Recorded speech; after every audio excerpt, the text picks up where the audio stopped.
Hi everybody, Ryan Wickman, principal of Northland Lutheran High School. This is the day the Lord has made. Let us rejoice and be glad in it.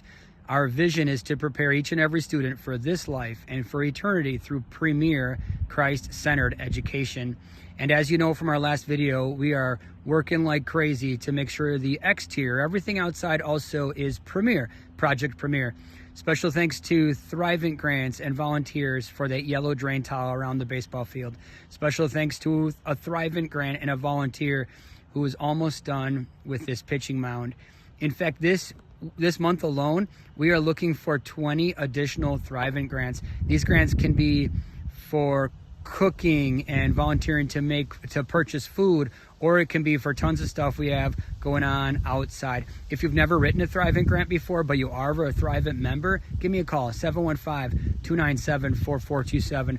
Are you concerned that you'll be doing all the volunteering on your own? We have lots of people who can help, and we can set you up with people as well. Please give us a hand. We could use a Thrivent grant. We could use your help.